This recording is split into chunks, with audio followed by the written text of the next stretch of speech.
ये चल रहा है रिजल्ट का सीजन, तो चलिए इसी बीच एक स्टॉक पर बात करते हैं।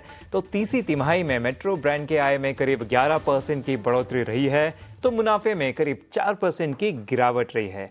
मार्जिन में सुधार दिखा है। तो इस बार नतीजों और ग्रोथ आउटलुक पर चर्चा के लिए हमारे साथ कंपनी के CFO कौशल पारेख जुड़ चुके हैं। कौशल जी, बहुत बहुत नमस्कार और शुक्रिया हमारे साथ जुड़ने के लिए हमारे इस खास पेशकश में। तो सबसे पहला सवाल मेरा आपसे ये रहेगा कि रिसेंटली हम देख रहे हैं कि रेवेन्यू गाइडेंस आपने घटाया है, रेंज 10 to 15% का रखा है। Q3 के ग्रोथ में अगर अभी हम देखें तो वो भी थोड़ा ये लोअर एंड पे ही रहे 10% के लिए। तो यहाँ पे आप बताइए कि आपका आउटलुक क्या बन रहा है और साथ ही साथ Q4 में क्या एक्सपेक्ट किया जा सकता है। पहले तो बहुत बहुत शुक्रिया आपके चैनल पे मुझे इनवाइट करने के लिए। अगर आप सेल्स ट्रेंड्स की बात करें तो जैसे कि आपने नोट किया होगा Q1 का सेल्स ग्रोथ बहुत म्यूटेड था, ऑलमोस्ट 0%। Q2 हमने 5% ग्रोथ देखा था। Q3 में we have seen 10% growth and this is primarily on account of festive season and marriage dates जो H1 में ऑलमोस्ट निल थे, वो अभी बहुत अच्छी तरह डिस्ट्रीब्यूटेड है पूरे Q3 एंड Q4 में। सो आवर एक्सपेक्टेशन इज ये जो सेल्स मोमेंटम हमने देखा है from 0 to 5 to 10, hopefully that should continue Q4 में एंड अगले साल के लिए। कौशल जी, शरद यहाँ बोल रहा हूँ। और आपके एबिडा मार्जिन देखें तो थोड़ी इंप्रूव की है 32% इस क्वार्टर में। दो अहम रीजन है, एक तो कॉस्ट कंट्रोल आया है और फिला की जो रॉयल्टी रिस्ट्रक्चरिंग है उस पर भी जो है फोकस रहेगा। लेकिन जो करंट कॉस्ट स्ट्रक्चर के बारे में अगर हम बताएं तो कितना सस्टेनेबल लगता है ये मार्जिन ग्रोथ? बिकॉज मार्जिन जो लेके जो होती है ना, हमेशा एक सवाल रहती है कि ये सस्टेनेबल रहेगा कि ये जस्ट वन ऑफ क्वार्टर था जहाँ पे आपको मार्जिन इंप्रूवमेंट देखने मिली। तो एक sustainable rate of growth long term basis और शॉर्ट टर्म बेसिस दोनों पे आप बताएं सर। हम लोग ने if you see gross margin के लिहाज से अगर देखें तो हमने 55 to 57 58% गाइडेंस दिया है। एबिटा के पर्सपेक्टिव से somewhere close to around 30% and PAT somewhere in the range of 15%। So ये हमारा गाइडेंस रहा है। अगर आप ये क्वार्टर के नतीजे देखें या 9 मंथ्स के नतीजे देखें, we are bang on target. Gross margin around 58% पे है, एबिटा मार्जिन अराउंड 30% पे है and PAT margin excluding the one off tax adjustment जो हमने ये क्वार्टर में देखा है is very steady at around 15%। So we are very confident कि ये जो गाइडेंस हमने जो दिया है we should be able to deliver in Q4 and obviously in next financial years and coming financial years from here. चलिए, तो ये है राय साफ तौर पर आती हुई। एक चीज़ और सर साफ तौर पे हम जानना चाहेंगे आपसे कि जो ख़ास तौर पे एक्सपेंशन के फ्रंट पे जो चीज़ें हैं वो किस तरह से हो रही हैं, और जो 100 स्टोर्स ओपनिंग का लक्ष्य था FY25 के लिए, ज़रा उस पर एक रोशनी डालिए। और क्या कुछ हैं इसके अलावा अगर हम आने वाले वित्तीय वर्षों की बात करें। हमने ये साल के स्टार्ट में वी हैड गाइडेड कि हम ये साल 100 स्टोर खोलेंगे और अगले साल 125 स्टोर का टारगेट रहेगा फॉर दिस ईयर। जैसे कि हम कोविड बम से बाहर आए तो rentals, what we saw was rentals were very high and hence we were cautious in terms of our store opening. So अगर आप ये साल के देखें तो Q1 में 15 स्टोर ओपन किए थे, Q2 में 20 स्टोर, Q3 में 22 store. So for the year हमारा गाइडेंस होगा somewhere around 85 stores for the year. 15 short as compared to 100 जिसका गाइडेंस दिया था, but we are not changing जो 225 स्टोर का गाइडेंस हमने 2 साल के लिए दिया था। सो ऑब्वियसली दैट मीन्स के next year our target of store opening would be in that range of around 130 to 140 145 stores. बिल्कुल।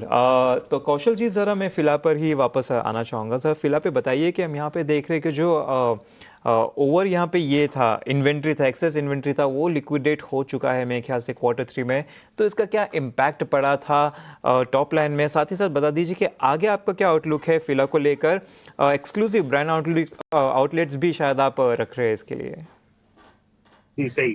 अगर आपने जैसे लास्ट अर्निंग कॉल्स में हमने बोला था कि ये क्वार्टर में हम कंप्लीट लिक्विडेशन कर लेंगे फीला की ओल्ड इन्वेंट्री का, तो वो हो चुका है।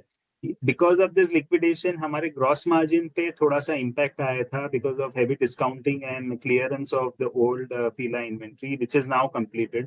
सो Q4 में वी आर होपिंग दैट वो जो ड्रैग था थोड़ा सा ग्रॉस मार्जिन के ऊपर ऑन अकाउंट ऑफ फीला वो नहीं रहेगा।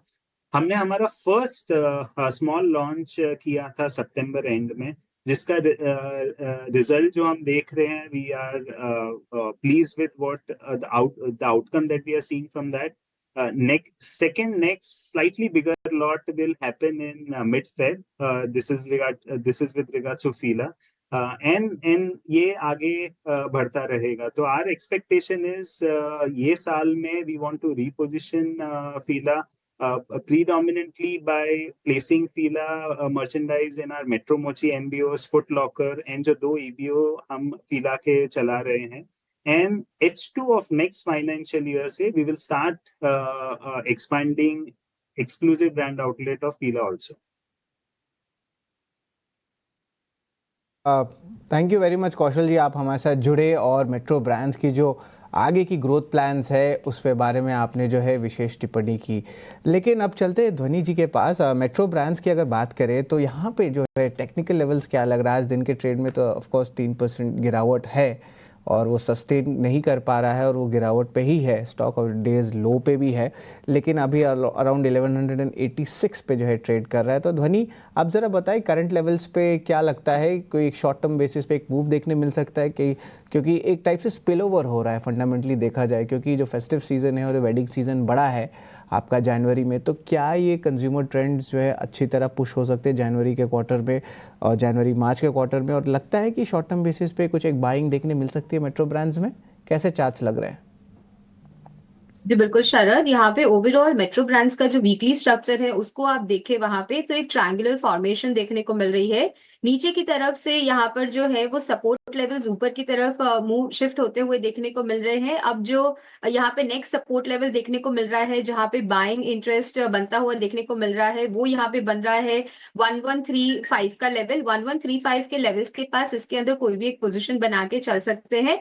हालांकि रेजिस्टेंस जो है वो 1400 के लेवल के पास इसके अंदर देखने को मिल रहा है। जैसे ही 1400 का लेवल क्रॉस करेगा तो इसके अंदर एक फ्रेश ब्रेकआउट भी देखने को मिल सकता है। यहाँ पे मेरी सलाह रहेगी नीचे की तरफ वेट एंड वॉच करें। जैसे ही स्टॉक यहाँ पे 113035 के लेवल्स के पास रिविजिट करता है तो बाय ऑन डिप्स की रणनीति के साथ इसके अंदर पोजीशंस बना सकते हैं।